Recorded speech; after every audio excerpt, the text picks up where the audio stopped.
All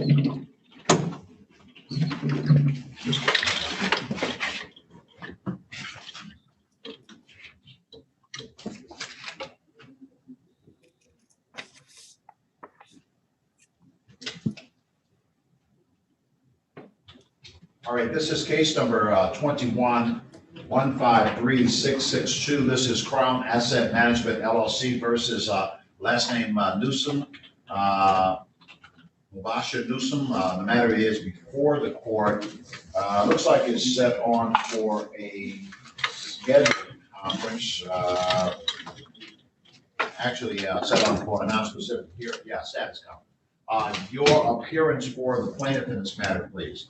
Good morning, Your Honor. Andrew Cates, P78292 for the plaintiff, Crown Asset Management. Thank you, Mr. Cates, and good morning to you. Now for Newsom or anyone representing Newsom, please indicate your name at this time. Do I have last name Newsom? Mubasha Newsom, living on Santa Barbara Street in the city of Detroit. If you're on the Zoom, please say something at this time.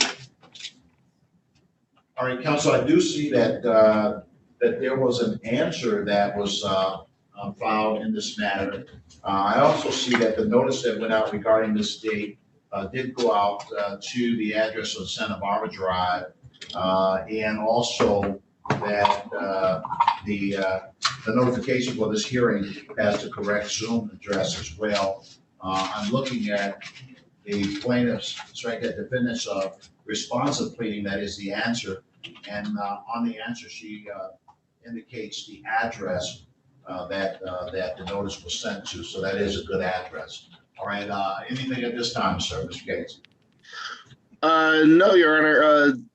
Just that we did file for a default judgment at the same time the answer was apparently submitted to the court. I'd ask that that judgment be entered now as for her failure to appear. All right. It does appear that the defendant has failed to appear. The matter was set on for 9:30 this morning. It is now 9:45 a.m. The matter has been duly called with no response. Once again, Ms. Mubasha Newsom, Newsom. She has not responded to the court's call. Accordingly, the court will enter the judgment by default on the terms as prayed, and I'm signing an order consistent there with that this time. So ordered. Thank you, Your Honor. Thank you. Good day, sir. Copies will be mailed out. Thank you. Thank you. The court now calls case number 21-158550. This is LB&B Funding LLC versus Karen Tarver. The matter is before the court. Looks like for a first hearing after the submission of an answer regarding this matter. For the plaintiff in this matter, your appearance at this time. Good morning, Your Honor. Preston Nate, P77884, appearing for the plaintiff. All right, and good morning to you, counsel. I'm looking now for Karen Tarver, please. If you're on the Zoom, please say something at this time. Good morning, Your Honor. All right, good morning, Ms. Tarver, and welcome to this hearing. I see that there was. Oh, y'all can't do that. I'm in court. Be quiet. It sounds like he or she wants to argue your case. I don't understand the first quite yet. I apologize, Your Honor. They hear the mailman. All right, not a problem. Okay, so I looked at the answer in this matter, and typically what would happen is that at this stage, the parties would try to see if they could resolve it or set up a schedule on the case. In your answer, a bankruptcy filing in this matter. So tell me about that. Did you file bankruptcy and include this particular debt? Yes, I did file bankruptcy, but after further review, I realized that I filed before I got the credit card. So yeah, that answer no longer applies. So I would just like to make a payment arrangement. All right, so let's see what's going on here for a moment. So have the two of you had a chance yet about what that would look like? No. No, not yet, Your Honor. Yeah, it looks like a balance of 621 or so, and maybe a bit of court costs in this matter. So you're saying that you're not really disputing that, Mr. Harper? No, not anymore. I thought it was made, in between my bankruptcy time, but I looked and it was not. So I would like to make an arrangement to pay it off. Mr. Nate, would you take a moment for the two of you to just kind of talk about what that might look like, and the court can enter an order, and maybe she could, Ms. Tarver, can talk with you about what she'd like to do by way of a monthly payment, and see if you can reach an agreement. If not, you come back in, the court will make some decisions on how the payment would be going forward. That makes sense to you, sir? Yeah, absolutely. Yeah, if you want to put us in a breakout room, I'd love to talk to Mr. Harper about it. Yeah. So I'm going to put you in a breakout room with Attorney Nate, and you could talk about this a bit. Ms. Tarver, you're going to receive a notification for breakout room number 1, and then you'll be able to come into the courtroom afterward, right? Okay, thank you. Thank you, Your Honor. All right, thank you. I did have a couple more cases with you, so if you call, I'll be back. All right, got you. Thank you for letting me know. Yeah.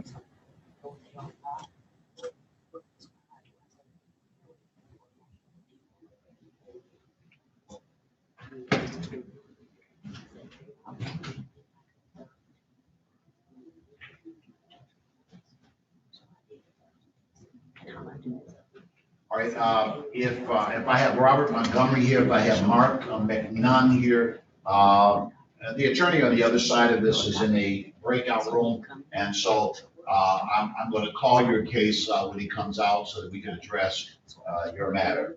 All right.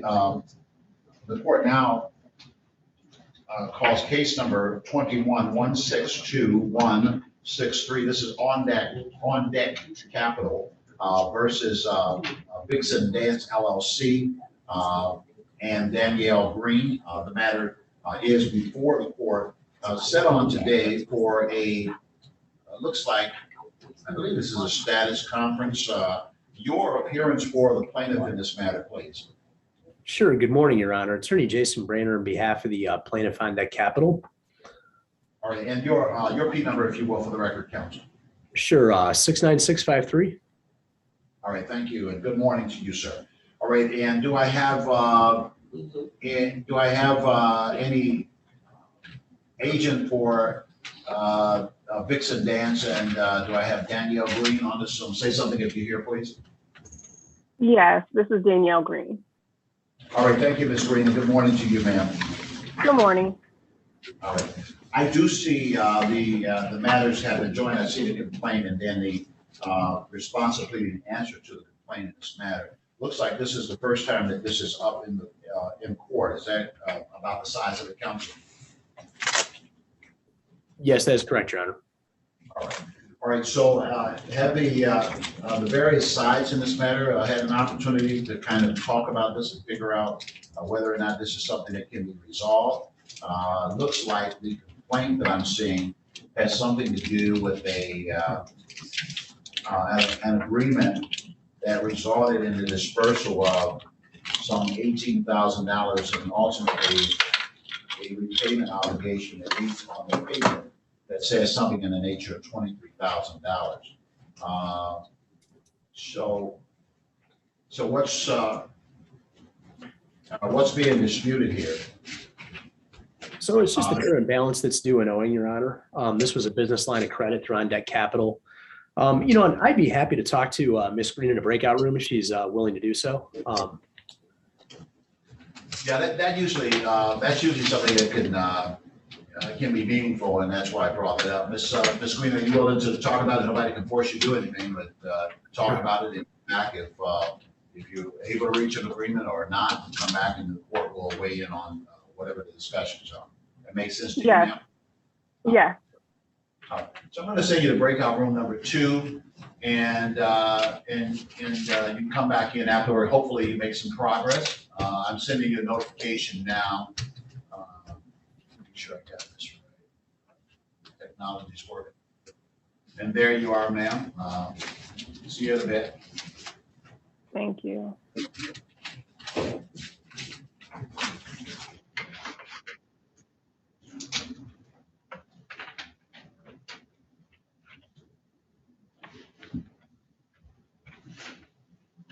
All right, this is case number 21-163-110. This is looks like Garway Financial Solutions versus Xavier Powers. The matter is before the court.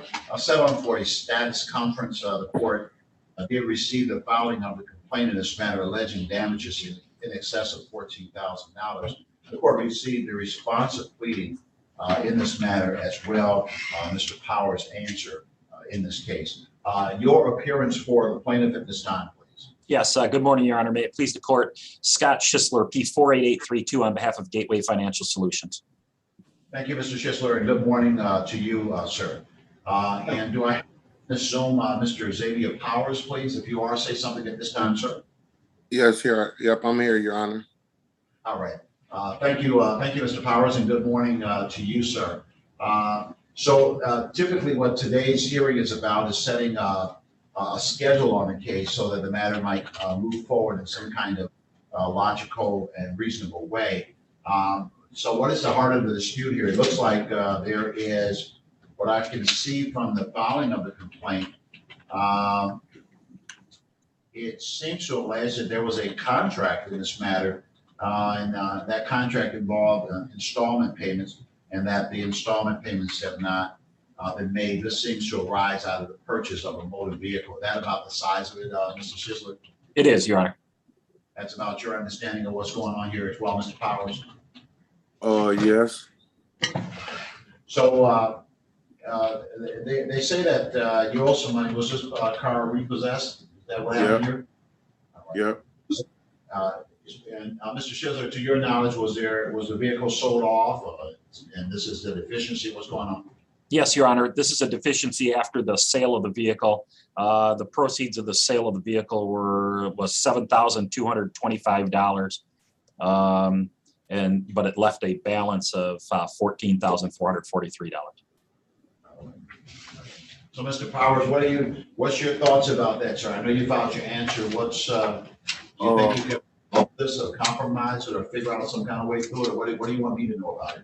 Well, my thing is, he say he sold the truck for $7,000, and they were selling me the truck for $40,000. So I'm trying to understand, how did he sell it for $7,000? So that's what I'm trying to understand. They were selling it to me for $40,000. He said he sold it for $7,000. I only owed him like 2 to 3 payments. That's what I fell behind on. That's why they came and got the truck. And the insurance was $600 a month. It was higher than the car, so I couldn't really balance it out no more. So was this was auction off? Is that what it was? It was an auction, Your Honor. Yes.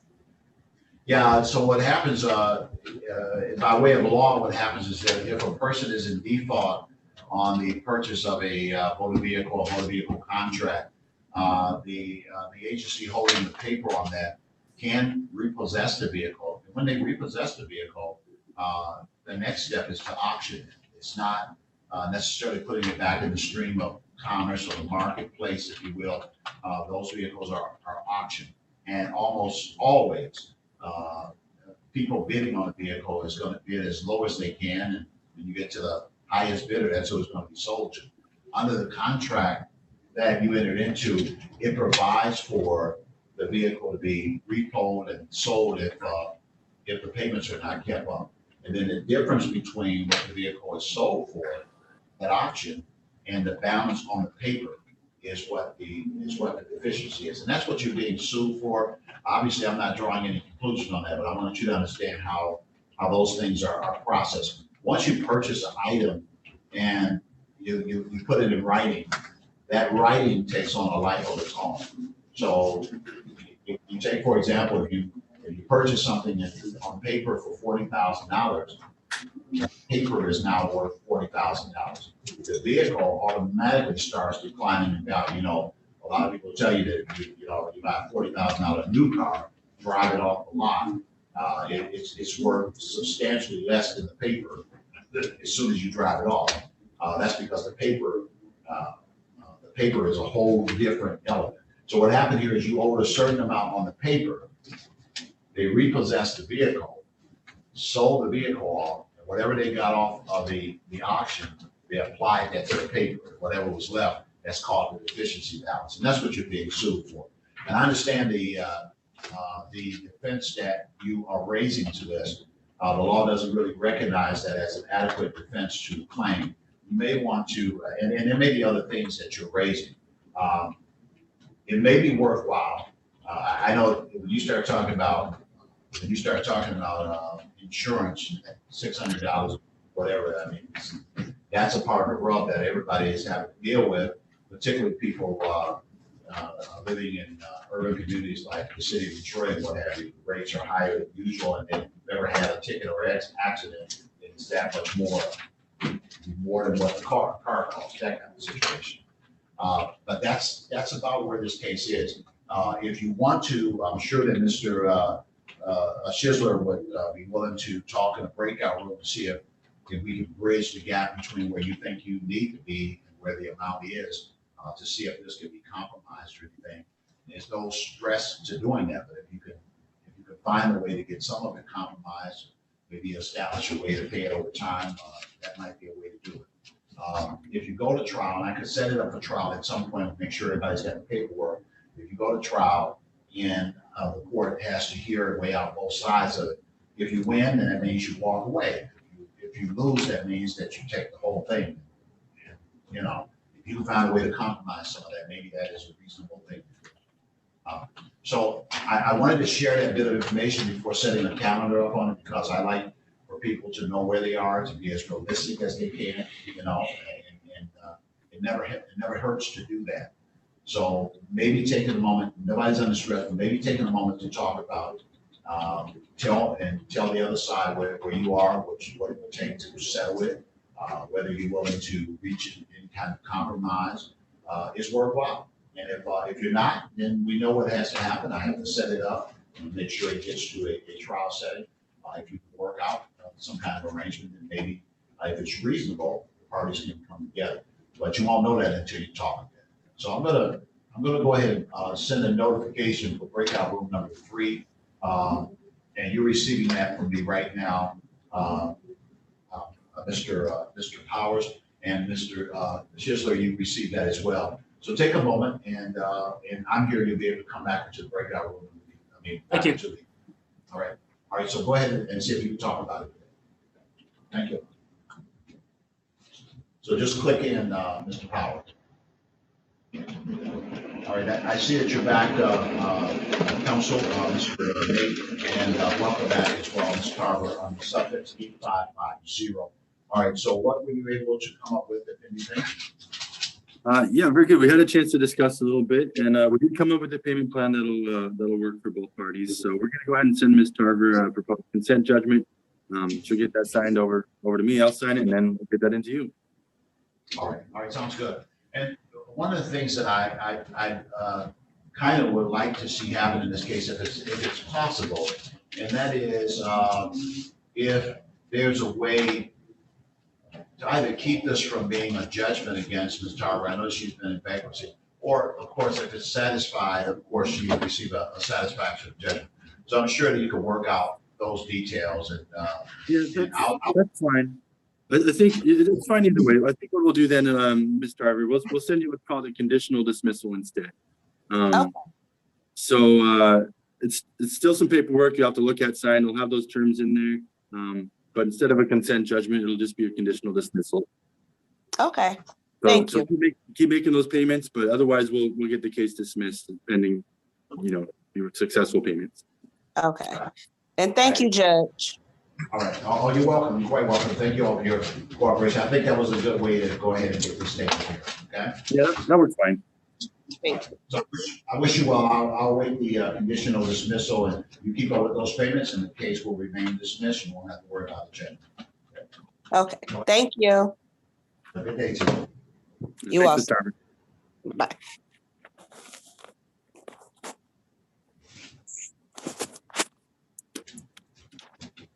Okay. The court calls case number 21-15-8797. This is Midland Credit Management versus Robert Montgomery. The matter is before the court. Today, looks like it's set for a status conference. Counsel, your appearance on this matter, sir. Yep, Preston Nate, again, P77884, appearing for Midland Credit. Thank you, sir. It looks like you're also appearing on 21-15-9845. That's LVNB Funding LLC versus Mark McNunn. That is correct, yeah. All right. The court accepts your appearance in that regard. In both of these matters, I do see that they are set on for 9:30 a.m. I also see that in both matters that there was responsive pleadings submitted by the defendants. And I also see that the notice that the court sent out in each matter did in fact provide the correct Zoom information for defendants to appear. It looks like in each instance, defendants have not appeared. Okay. So counsel, your pleasure in this regard, sir. Yeah, thank you, Your Honor. At this time, I guess with the defendants not hearing these proceedings this morning, we may file a default judgment under the 7-day rule.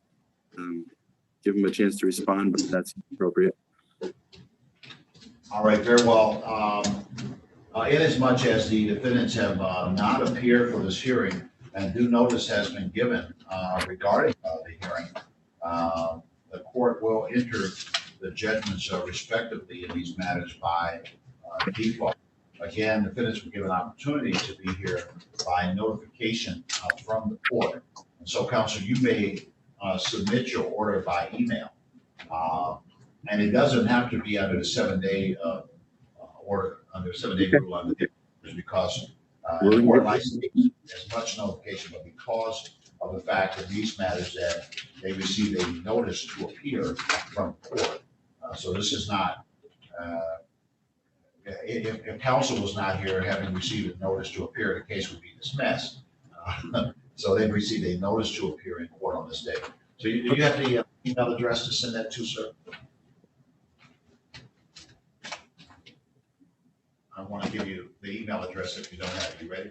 Yeah, I don't have that quite yet. So if you have that, all right. So you want to send it to Latifah, LATIFAH.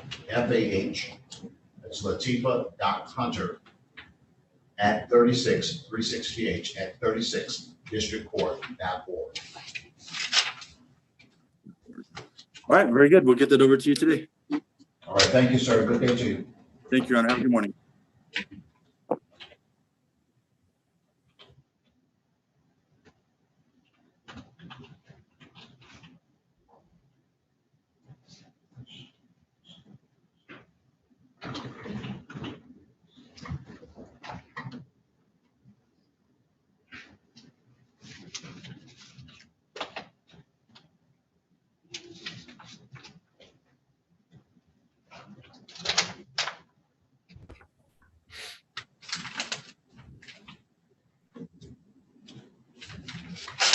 Just one moment.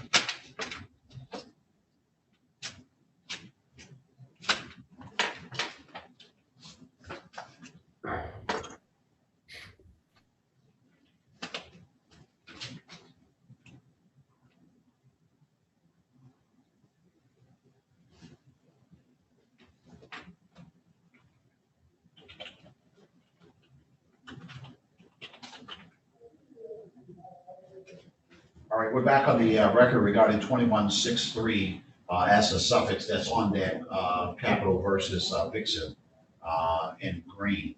All right.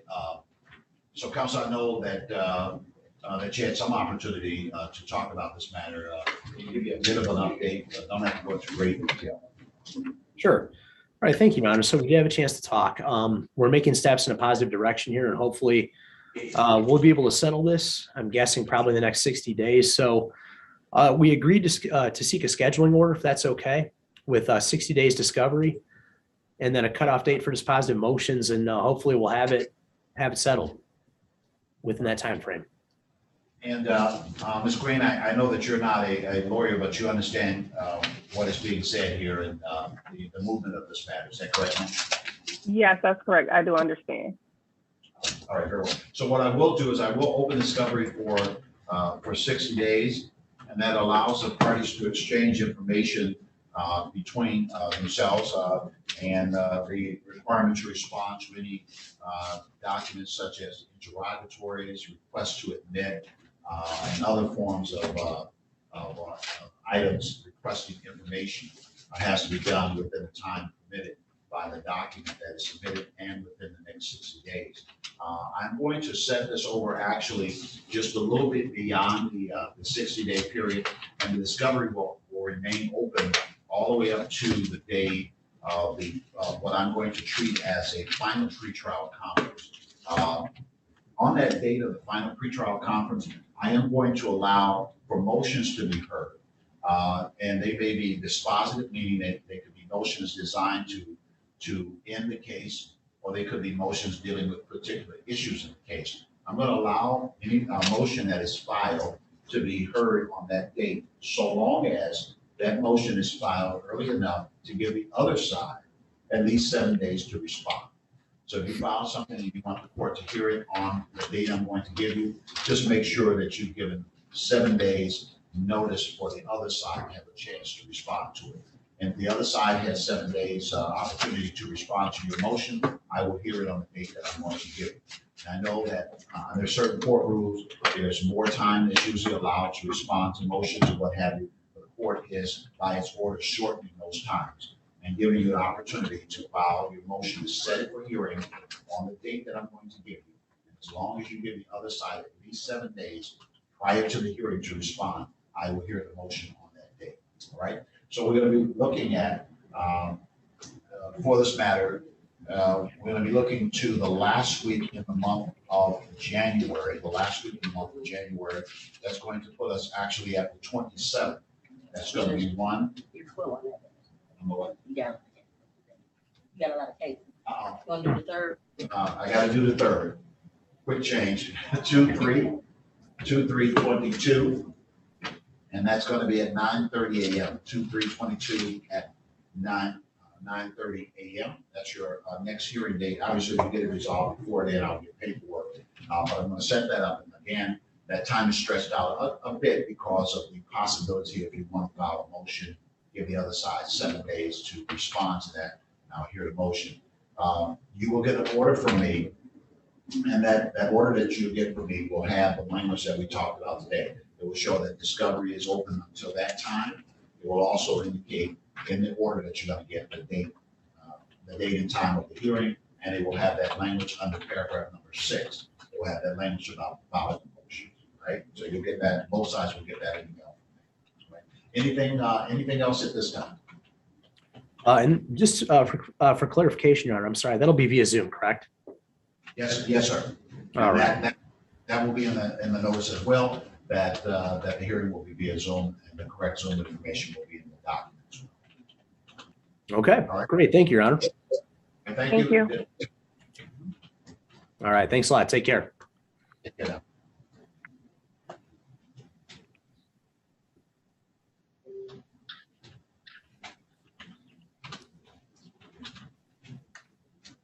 All right, welcome back, Mr. Chisler and Mr. Powers, under the suffix 3110. Thank you for taking the time to go in and talk about it. Whatever it is, I don't know what you're talking about, but thank you for taking the time, because I realize how difficult these kind of cases could be. Particularly, you got a situation where you don't have a car anymore, there's still a debt that's on it, all of that. That can be difficult to kind of address. So, Mr. Chisler, go ahead and update me. Yeah, Your Honor, we've come to a settlement in this particular matter. We have agreed that we will enter a judgment for $10,000. It'll be an exact $10,000. I'm not adding any court costs or anything like that. And that there will be a payment arrangement of $200 per month beginning January 15th, 2022. And on the 15th of each month thereafter. I've given Mr. Powers the phone number to call because there's a variety of ways he can make payments. He can mail them in, he can make them, a debit payment, however he wants to do it. So he has that phone number. It's also on the proposed judgment. Your Honor, while we were in the room, I also went ahead and prepared the proposed judgment on the MC10 and have emailed it to him. He has reviewed it. And so I can either email it to the court or I could go ahead and submit it under the 7-day rule, however you want me to do that. But he has already reviewed it and approved it. All right, and is that correct, Mr. Powers? You kind of got this worked out, sir? Yes, Judge. All right, you had a chance to look at what the judgment would look like, and you're in agreement with the payment plan, et cetera, correct, sir? Yes. All right, I will then sign the order upon the submission. It sounds like a reasonable outcome, and again, I kind of feel what that tastes like. I deal with a lot of these cases. I know, you get a car, you struggle, and all this kind of stuff happens, and you end up here. But this is better than what that other number was. I think it's a reasonable way to resolve it. So you can submit the order at this particular email address, Latifa, LATIFAH. Counsel, you write that down? Mr. Sizzler, I'm giving you the email address where you can submit the order. Okay. LATIFAH @36. Hunter? Yes, Okay. at 36 at 36districtcourt.org. And is that, did you say it was .com or .org? .org. Okay. I will email that right now. All right, sir. And Mr. Powers, I'm going to sign that, and we'll get a copy out to you and to the other side. And I do wish you well in going forward with this, sir. Thank you. A good day to the two. Yep. Thank you, Your Honor. Thank you. Good day.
Morning, ma'am. I think your case is set at 10:30. Is that correct?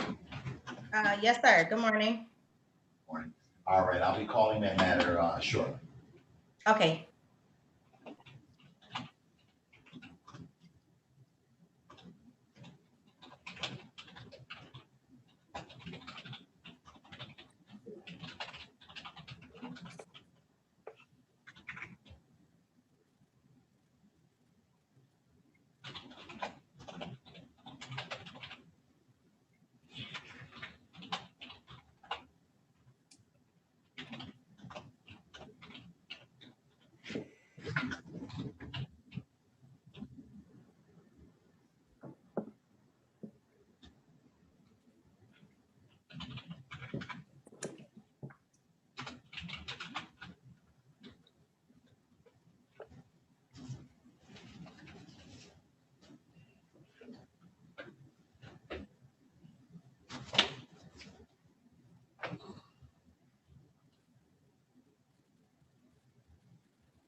Hello.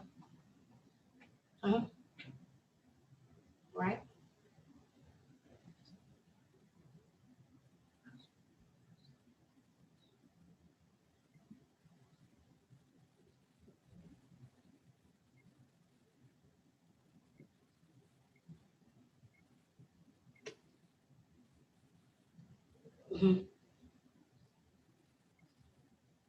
Oh, okay, all right. So I'll check to bring to attention.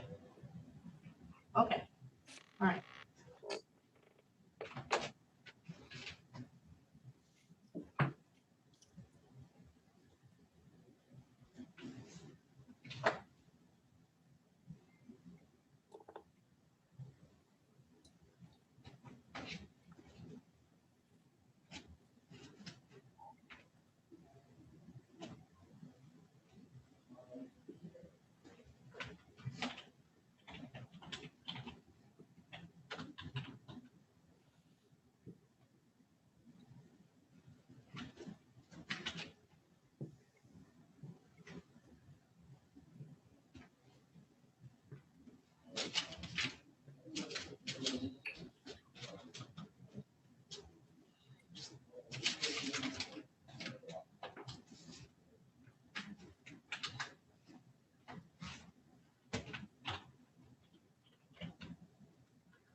All right, this is case number 21-161275. This is Portfolio Recovery Associates LLC versus Charday Leverett. The matter is before the court, set on for a status conference.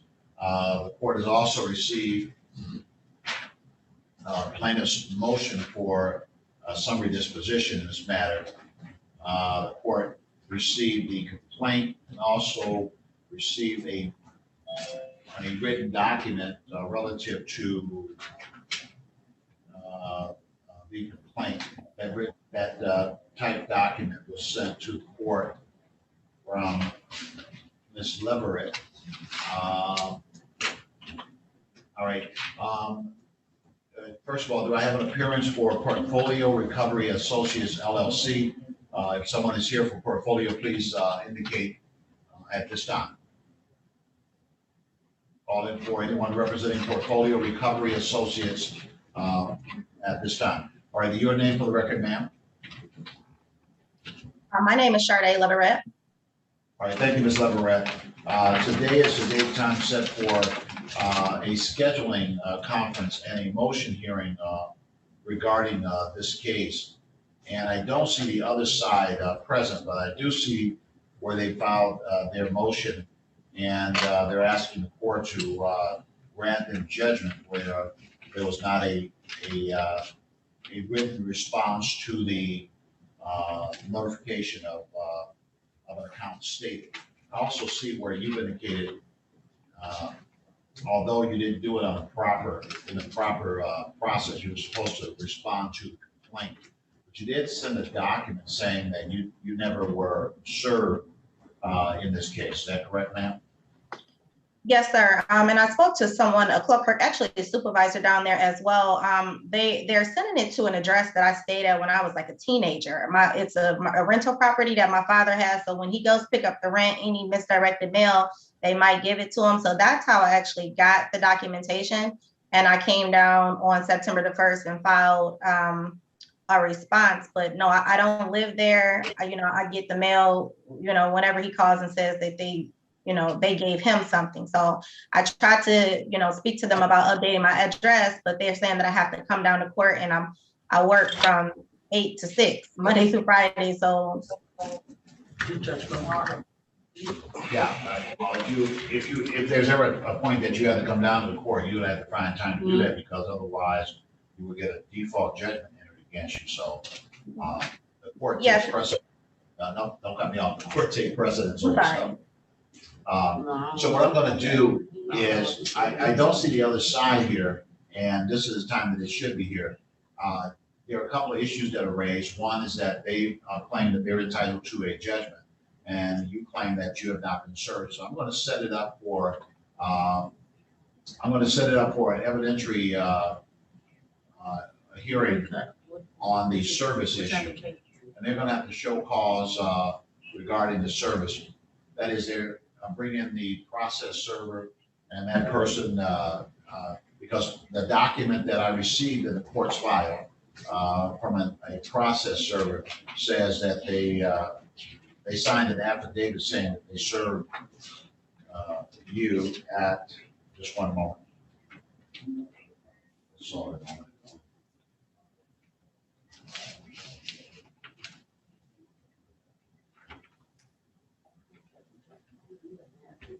I had my hands on it a few moments ago, but they said they serve you, of course, at the Britain address, and they have on the document certain descriptions. And so that becomes a contested issue, because you've indicated to the court that you do not live there, and could not have been you that they served the document. 1 second, I'm looking for that document to tell you what's on the. Okay. Yeah. On the form, they're indicating that they, all right, on the form, they're indicating that they served Charday Leverett at 10111 Britain Street on August 21st at 1:42, indicating that she's age 35, African American, height 5'6", weight 160, hair black, no glasses. no glasses. So this process server, Kevin Speary, signed an affidavit saying that he served you at that location. So that's a disputed issue because you said that that did not happen, correct? Ma'am? Correct, and I'm not 5'6", and I'm not that weight. No, like I said, I haven't lived there since I was 15, 16 years old. All right, ma'am. All right, so what I'm going to do is I'm going to set a hearing on the service in this matter. And I'm going to give you the date now. The other side will be notified regarding that date as well. And if they're able to establish service, then we go forward in that regard. If not, there are some other things that can be done, but that's where we stop it because that's where the issue is at this point. All right, Okay. so I have a quick question for you, Your Honor, if that's possible. yeah, go ahead, ma'am. As it relates to the address, like I said, as it relates to any type of summons to come to court, of course, that's something that I can provide them documentation to show to come to court. But as far as like changing my address, is that the only way that I can do it is by physically coming down? Like there's no online process or anything that I can because the crazy part about it is the documentation that they submitted. It actually has my address on Newcastle. But the zip code is 48225. I don't know where they get in Detroit from. It's in Harper Woods. So, like I said, I'm in a probationary period right now. Again, if I'm summoned, if I have some type of court documentation saying a notice to appear, I can use that to get off. But other than that, I can't take off throughout this training period. So I kind of in a bind with the address. Like I said, I want to make sure that I'm getting everything and responding appropriately. Yeah, I have no idea what somebody may have told you there. Most of what we're doing now is by Zoom. And the issue that, let me see if Miss Isabel, I'm not getting the last name. What case are you on? Good morning, Your Honor. I'm here on neurospine coverage for Lawrence Strohmile. All right. I thought you might be on this one. All right, I'll come back to you. All right, so I don't know what I don't know what those issues are. Here's the way that works. Right now, you're challenging service in this matter. The kind of like the worst case scenario is that if the court concludes that you did not get served properly, then that means that they serve you and the case gets started from the point that they served. Sometimes what people do is they say, well, I want to get the case over with in some kind of way, so I don't want to deal with ultimately the service issue. I'll submit to the jurisdiction of the court and let's deal with what this debt is and figure out what to do as it relates to debt. So the whole issue of changing addresses and things like that part doesn't even come to me. I mean, you don't really have to get into that. You're before the court, and the issue regarding your address is just an issue. The bigger issue is the issue of service. Right. Whether or not you receive the document in the manner prescribed by law, and whether or not you at some point are willing to accept service so that the case can proceed forward. That's the issue right now. Okay. But the case addresses the underlying issue in the case has to do with the claim of a debt regarding a Symphony account involving our band. Back in this case addresses something that occurred back in looked like April of 2019 regarding the use of our band credit card. And of course, what it appears that our band or Synchrony Bank did was either sell or assign the debt to Portfolio Recovery. And that's why Portfolio is doing the suit. You know, debt is sold, exchanged, and assigned in the normal course of business. But that's what the case is about. So if we get to the case part of it, then the issue will become, do I owe anything? How much do I owe? Can I settle it and find a way to resolve it? That's what the case will be about. Okay. But the first things first. And like I said, if the other side was here, might be able to get to those underlying issues now. But without them being here today, I have to set that issue up and address it on another day. Understood. Okay. Understood. I'm going to get you back here. I don't know if we could do this. My schedule's like all full up in late December. You know, My clerk, the moment that came out of my mouth, she's like, taking now a chance. All right, so. you want to try her on the 10th? 10th of January? January 10th is gonna be the date, 1/10/22. You'll get a notice in the mail regarding it, if you can document it if you wish. January 10, 2022 at 9:30 a.m. That's when you're gonna want to be back in Zoom. Okay. I'm setting a hearing on the service process. Okay, so January 10th, 9:30 a.m. And that's gonna be via Zoom as well? Zoom as well, and Okay. same way you came in today, you'll get another notice, but you already have your notice orally that you want to be here on that date. Yeah, that's what I'm focused. Like I said, maybe I get the mail or I don't, because like I said, when you guys, even when the court sends stuff out, it sends it to that written address. And so as long as I have the documentation, here, I'll know what, Give me the address. Put in the chat. You know how to chat it. Yes, yep, here we go. Chat your address, and I'll make sure the notice is sent to your address. Okay. Got it? Do it to the court or to everyone? No, to the court, just to the court. Okay. Yeah. We'll make sure the notice comes to that address, okay? Okay, thank you so much. I'll see you at the next day, man. All right, thank you. You have a great day, Your Honor.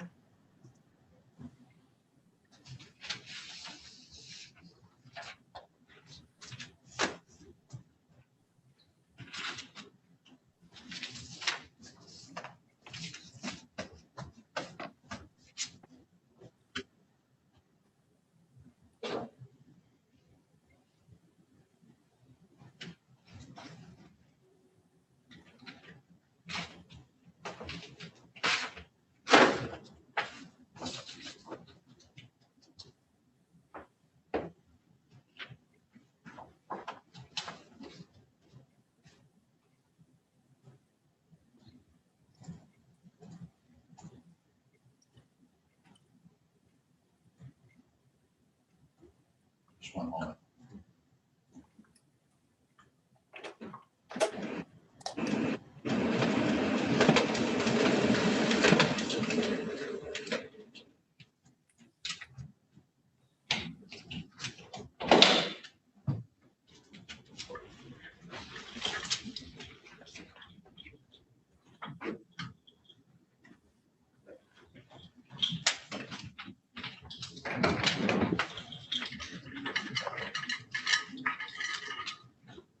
Morning, good morning.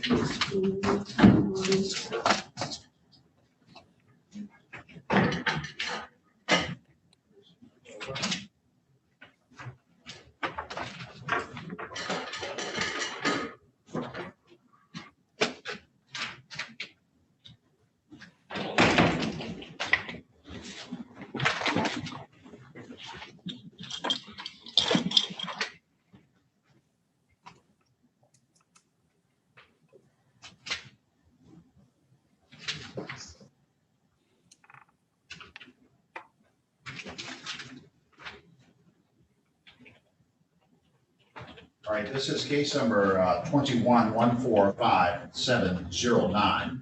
This is Neurospine Coverage, PLLC versus the City of Detroit.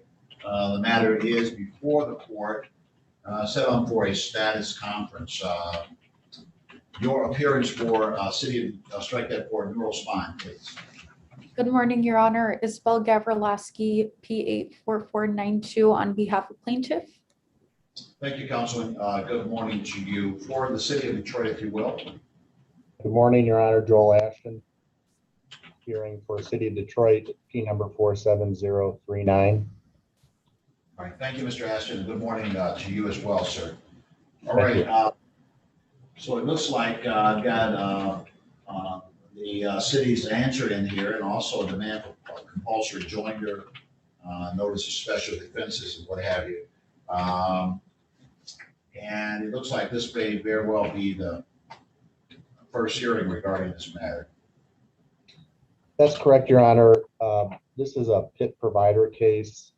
There are approximately 5 other separately filed related cases. We're working on combining them all for a facilitation. We don't have a date at this time, but we're anticipating that we should be able to arrange that for sometime in probably later January. That makes sense to you, Madam Counsel? in this Yes, regard? All right, so given those factors and the fact that it's connected to some other providers, I'll go ahead and set it over for sometime in February. We'll take a look at things again. I think I'm running out of the calendar, but anyway, we're looking at February the 15th. That's good. You can do the 16th or 17th. That's a holiday. The 16th? The 17th. 17th. Well, I've got to go to the 17th, so 2/17, 2022. That's going to be at 9:45 a.m. And I'll note that the matter, it's the matter set for facilitation. Very good. Thank you, Your Honor. All right, thank you. Good day to the two of you. Happy holidays. Thank you. You too. Bye-bye.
Okay, you still want one? Yeah. Let's do that.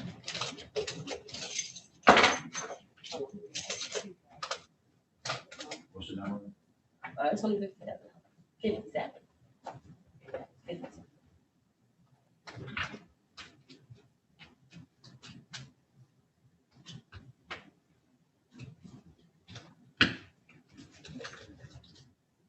Mhm.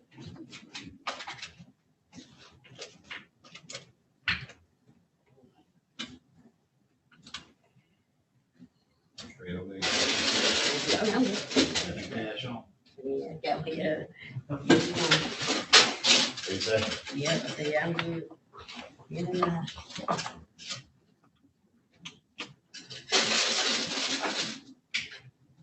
That's gonna save me a step. Yeah, that's what I'm saying, it saves us time, rather do nothing else.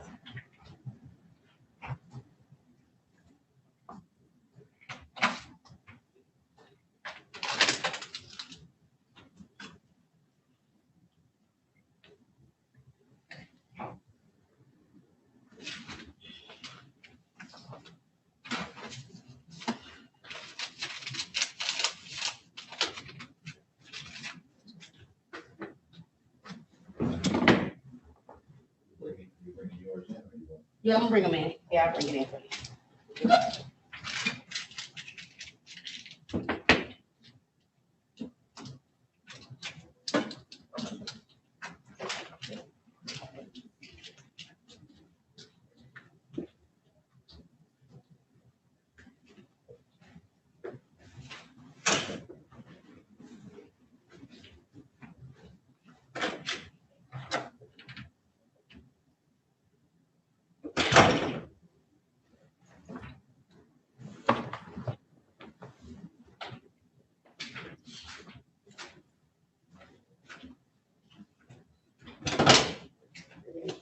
I'm grabbing my money, I forgot your money.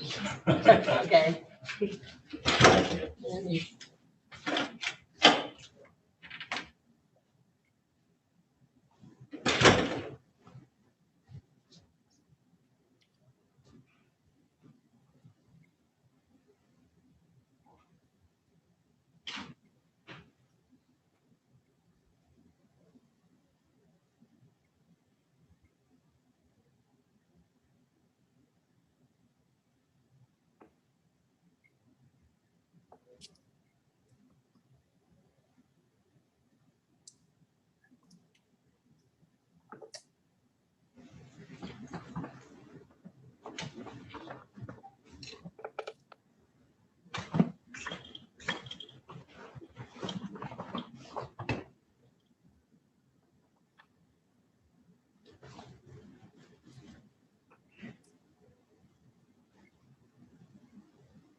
The other ones don't want to show up, but we'll wait a few more minutes.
Judge, we have one more, right? Right, I'm just giving you a moment here. Oh, no, I was just, that's according to my notes, that's what I was numbering them, the cases, the number. Credit acceptance versus Watson, and we're gonna call that in just a moment. Okay.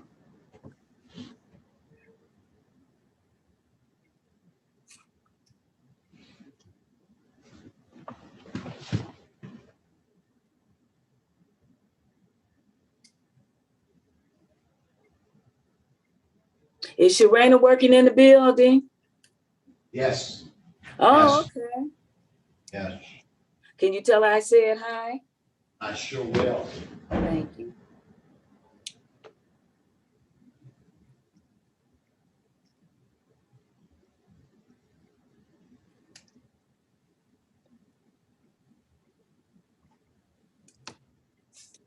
Yeah, she just lost her grandmother.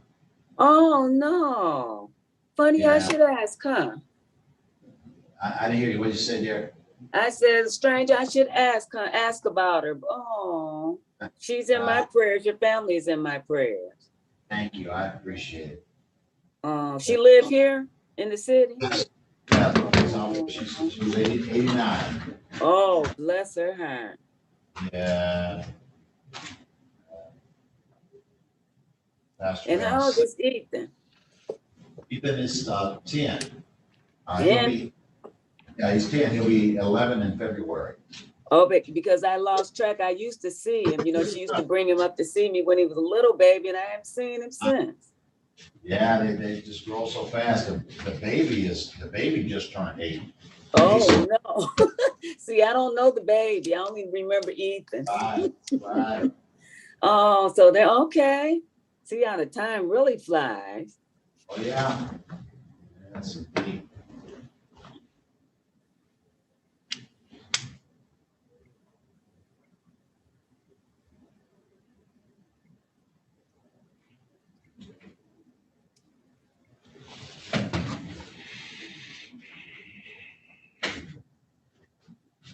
All right, this is case number 21164475. This is Credit Acceptance Corporation versus Brittany Watson. The matter is before the court. Set on for just one moment here. Looks like a motion was filed, but the court set this on for a hearing in its normal course on a motion for entry of default judgment. And the time set for this was 11 o'clock again. Neither party has appeared, although I have received the plaintiff's brief in support of his motion for entry of default. The defendant was also notified to be here on today's date. In review of the motion for entry of default, it sets forth the cause of action, a retail installment contract. And it indicates that there was a default on the same, that the note accordingly was accelerated, and that the plaintiff is therefore seeking judgment on the breach of the retail installment agreement. That agreement looks like it was entered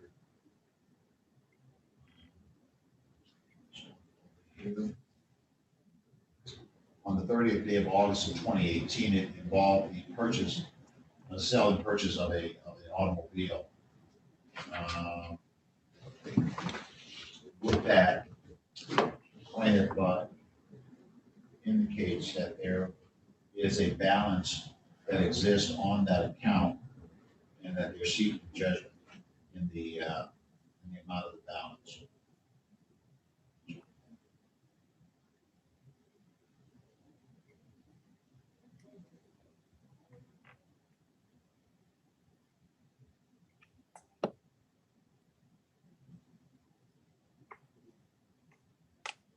Indicates that the amount of the deficiency is some $11,566.46. That's what the plaintiff is sued for. Where the defendant has not appeared, has not responded to the complaint, and has not responded to the petition for entry of default judgment, and the hearing set on this matter. The court will at this time allow for the entry of the default judgment. And I will sign the order upon this presentment, so ordered in this matter.